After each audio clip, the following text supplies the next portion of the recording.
જે આજથી જ આજે સુવર્ણ શિખર પ્રાણ પ્રતિષ્ઠા મહોત્સવનો આરંભ થઈ ગયો છે। અત્યારે આપ જોઈ શકો છો, હું ભોજનાલય તરફ છું। અહીંયા અલગ અલગ ભોજન શાળાઓ ઊભી કરવામાં આવી છે। 3 જેટલા ડોમ છે તે અહીંયા આગળ ઊભા કરવામાં આવ્યા છે અને દૂર દેશાવરથી જે શિવભક્તો છે તે અહીંયા આગળ આવે છે અને રોજ અહીંયા આગળ જાત જાતના અને ભાત ભાતના ભોજનનો જે રસથાળ છે તે પીરસવામાં આવ્યો છે। જોકે આજે આસ્થાનું ધામ માનવામાં આવે છે, રબારી સમાજની આ ગુરુ ગાદી માનવામાં આવે છે, પરંતુ અહીંયા આગળ દરેક સમાજના દરેક વર્ગના લોકોએ અહીં સેવાઓ આપી છે। આપણી સાથે અહીંયા આગળ શિવ ભક્તો પણ છે, તેમની સાથે વાત કરીશું। બેન, આપ ક્યાંથી આવ્યા છો અને આ દિવસની રાત તમામ લોકો આતુરતાથી જોતા હતા, કારણ કે અહીં સુવર્ણ શિખર પ્રાણ પ્રતિષ્ઠા મહોત્સવ।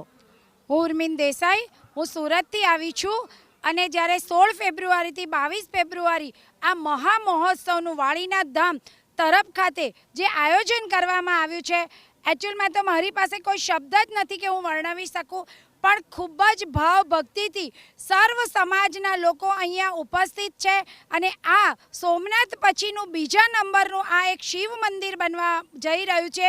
ત્યારે વાળીનાથ ભગવાનના આશીર્વાદ લેવા અને અમારા ગુરુ પરમ પૂજ્ય જે બળદેવગીરી મહારાજ હતા એમના પણ આશીર્વાદ લેવા માટે અને જયરામગીરી બાપુના આશીર્વાદ લેવા માટે અમે અહીંયા બધા જ બહોળી સમાજમાંથી અહીંયા ઉપસ્થિત થયા છીએ અને અમે મહિલાઓ બાપુને કહ્યું છે કે બાપુ તમે આદેશ કરો, અમે દરેક મહિલાઓ સેવા કામ માટે અહીંયા તૈયાર છીએ। ભોજનશાળાથી લઈને યજ્ઞથી જે યજ્ઞકુંડીને અમારે આયોજિત કરવાનું હતું, એના સુશોભન કરવાનું હતું, તેમાં પણ અમે દરેક મહિલાઓએ ઉત્સાહથી ભાગ લીધો છે અને આજે જ્યારે આખું તરફ ગામ એક વાળીનાથ નગર બન્યું છે, અહીંયા ઘણા બધા ડોમ છે, મેડિકલ ડોમ્સ બનાવ્યો છે, અહીંયા આગળ એક નગરી બનાવી છે, છાશ ચા વગેરેનું પણ આયોજન છે અને ખૂબ જ સુંદર આયોજન કર્યું છે અને ઉત્સાહથી અમે સૌ દૂર દેશાવરથી, ભારતમાંથી નહીં પણ વિદેશમાંથી પણ અહીંયા આશીર્વાદ લેવા માટે આવ્યા છીએ। ભાવ, ભજન અને ભોજન આ ત્રિવેણી સંગમ અહીંયા જોવા મળી રહ્યો છે। મારું નામ વિનોદભાઈ દેસાઈ કંથરાવી, હું પાટણથી આવું છું।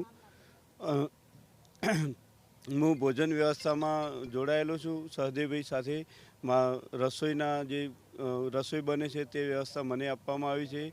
આજે મને બહુ આનંદ થાય છે કે હું વાળીનાથ ભગવાન વિશે થોડી વાત કરું છું કે વાળીનાથ ભગવાનના ઘણા પરચા રહે છે, જેને અમે વર્ણવી શકીએ એવું અમારી કહેવા જઈએ તો ગાડા ભરાય એટલા એમની કથાઓ કહી શકાય એવું છે કે એમના પરચા અનંત પાર છે। વાળીનાથ ભગવાન ભારતનું એવું પહેલું મંદિર બની રહ્યું છે કે જ્યાં કે 12 જ્યોતિર્લિંગ સાથે 4 ધામ શિવલિંગનો અભિષેક થયો હોય એવું પહેલું આપણું મંદિર ભારતભરમાં બની રહ્યું છે। બીજી વાત એ છે કે મારા ખ્યાલ મુજબ ભારતમાં મંદિરની પ્રાણ પ્રતિષ્ઠામાં પહેલીવાર 4 શંકરાચાર્યો, ભારતના સંતો મહંતો, રબારી સમાજના આગેવાનો, અગ્રણીઓ, ભુવાજીઓ, દરેક સમાજના અગ્રણીઓ ના સાથ સહકારથી આ વાળીનાથ ધામનો પ્રસંગ યોજાઈ રહ્યો છે। એ અમને ખૂબ આનંદથી અમે લાગણી અનુભવી રહ્યા છીએ, દરેકનો સાથ સહકાર મળી રહ્યો છે। એ સર્વે જ્ઞાતિઓને ખૂબ ખૂબ આભાર માનીએ છીએ। ન માત્ર રબારી સમાજ પરંતુ ક્ષત્રિય સમાજ પણ અહીંયા આગળ સેવાના કાર્યોમાં જોડાયેલો છે। ક્ષત્રિય સમાજના વિવિધ સંગઠનો અહીંયા 1000 યુવાનો 7 દિવસના ભવ્ય પ્રસંગને સુશોભિત કરવા માટે થનગનાટ સાથે એક અનેરા જોમ જુસ્સા સાથે નાનામાં નાનું ખિસકોલી જેમ યોગદાન રામસેતુમાં આપ્યું હતું, એ પ્રમાણેની એ ભાવના, એ ખંતથી, એ લાગણીથી અહીંયા ક્ષત્રિય સમાજના યુવાનો અહીંયા ખડે પગે તૈનાત છે। માત્ર ક્ષત્રિય સમાજ નહીં, આ વિસ્તાર, આ પંથકની અંદર, આજુબાજુની અંદર 18 વર્ણના તમામ જ્ઞાતિબંધુઓ, તમામ સમાજના તમામ વર્ણના લોકો શિવમય માહોલ બન્યા છે। બળદેવગીરી બાપુના દિવ્ય સ્વપ્ન જ્યારે સાકાર થવા જઈ રહ્યું છે, જયરામગીરી બાપુના રાહબર હેઠળ આ ઐતિહાસિક પાવન પર્વ અહીંયા યોજાઈ રહ્યો છે, ત્યારે ઉત્તર ગુજરાત શિવમય બન્યો છે અને ખૂબ સમરસતાના વાતાવરણ સાથે બધા સ્વયંસેવકો અને તમામ સમાજો અહીંયા જોડાયા છે। તો તમામ સમાજના લોકો અહીં આગળ જોડાયા છે, તમામ લોકો અત્યારે સેવાના કાર્યોમાં જોડાયેલા છે અને ખૂબ જ ઉત્સાહનો માહોલ છે।